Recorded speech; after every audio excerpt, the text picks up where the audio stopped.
ফ্লাইটটি বন্ধ করা হবে সেই বিষয় নিয়ে লন্ডন থেকে আমাদের যেহেতু বিশ্বনাথ উসমানীনগর বিপুল সংখ্যক প্রবাসী, প্রায় প্রতি ঘরে ঘরেই প্রবাসী এবং লন্ডন প্রবাসী, তারা আমার সাথে অনেকে যোগাযোগ করেছিল। আমি আমি আমার নিজের মতো করে কথা বলেছি কয়েকটি জায়গায়। তো এর মধ্যে এই যে এনআরপি এরা গিয়ে দেখা করেছে, আমি শুনেছি যে পরিবেশ উপদেষ্টা, ওনার বাড়ি সিলেট, সেই হিসাবে দেখা করেছেন এবং ওনারা মনে আরো কয়েকজন উপদেষ্টার সাথে দেখা করেছে। তো উপদেষ্টাদের আমি যে বিষয়টা বলতে চাই যে সেটা দেখা করেছেন সিলেট হিসেবে, ঠিক আছে। যেটা দেখা করা উচিত, যে জায়গাটা বা যে জায়গাটাকে আমাদেরকে প্রেশারাইজ করা উচিত, সেটা হচ্ছে এই বিমানের সাথে সংশ্লিষ্ট বিমান মন্ত্রণালয়ের দায়িত্বে যে আছেন উপদেষ্টা, নিশ্চয়ই উপদেষ্টা যিনি ছিলেন আগে, উনি তো মারা গেছেন, এর পরিবর্তে একজন কেউ দায়িত্ব পালন করছেন ওনার সঙ্গে। আর তারপরে না হইলে প্রধান উপদেষ্টা বরাবর একটা দেখা করার চেষ্টা অবশ্যই করা উচিত ছিল। এই সমস্ত আশেপাশে যত কথাই বলেন না কেন, আমার মনে হয় না সে ধরনের কোনো আসলে কাজ হবে। আমাদের উচিত ছিল ওনার প্রধান উপদেষ্টা বরাবর একটা দেখার ব্যবস্থা করে আমরা সেখানে আমাদের বক্তব্যগুলো বলতে পারতাম। এটি একটি।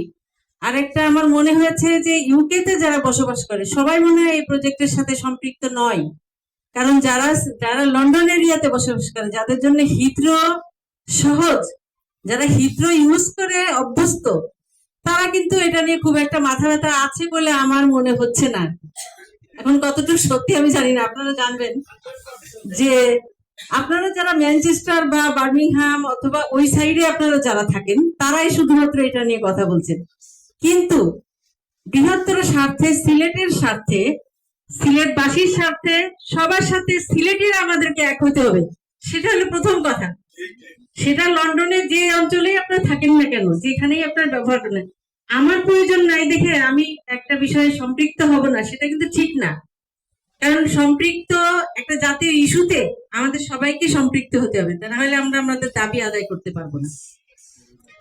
এটি একটি।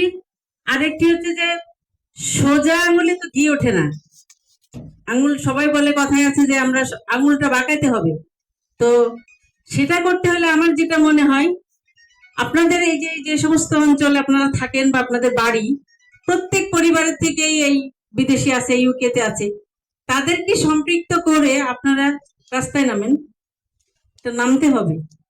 এটা সেরকম একটা কর্মসূচি করাই যেতে পারে যে এই লোকালি যারা আছে তাদেরকে নিয়ে আসেন আপনারা প্রত্যেক উপজেলা থেকে, এবং তাদের পরিবারের যারা আছে, যারা ইউকে তে বসবাস করে, তাদের পরিবার সদস্যদেরকে, তাদেরকে নিয়ে এসে সিলেটে আমাদের একটা বড় ধরনের একটা প্রোগ্রাম করা যেতে পারে, কর্মসূচি। আমি সেটা কি প্রোগ্রাম আমি সেটা বলতে যাচ্ছি না, এটা হলো আপনাদের চিন্তার বিষয় আর কি, যে এটা কি, এটা করা যায় কিনা। এবং সেই ধরনের যদি একটা বড় প্রোগ্রাম হয় এবং এটা বড় ধরনের ভাবে মিডিয়া ভাইদের বলবো, বড় একটা কাভারেজ হয় এবং একটা বাধা, সরকারের যে স্বাভাবিক গতিতে একটা বাধা মতো একটা সৃষ্টি করা, সেটা কিন্তু করলে জিনিসটা আমাদের জন্য সহজ হবে। এবং সেই জায়গা থেকে কিন্তু আমরা অবশ্যই সর্বোত্তম পর্যন্ত, আজকের পর্যন্ত আমাদের নেতাকর্মীরা কিন্তু সেই আগের হাসিনা সরকারের মামলায় হাজিরা দিচ্ছে কোর্টে। কেন কেন হাজিরা দিবেন? 5ই আগস্টের পরে কেন আমাদের নেতাকর্মীরা হাজিরা দিবে? এই বিষয়ে কি করছে সরকার? সরকার নিজের কাজটা ঠিকভাবে না করে তারা বিভিন্ন আশেপাশে যে বিভিন্ন বিষয়গুলো, তারা সেগুলোর সাথে ইনভলভ হয়ে যাচ্ছে। আমাদের যথেষ্ট সন্দেহ হচ্ছে যে তারা আসলে কি চাচ্ছে। তাদের উচিত যে একটি সময়ের মধ্যে তাদের যে কাজ, সেই প্রয়োজনীয় সংস্কার করে তারা একটি নির্বাচন দিবে, এবং সংস্কার, একটি নির্বাচন চলমান প্রক্রিয়া, সংস্কার, সেই প্রক্রিয়াটা একদিন, 2 দিন বা 2 দিনের বা 1 বছরের বিষয় না, এটা কন্টিনিউ চলতেই থাকবে।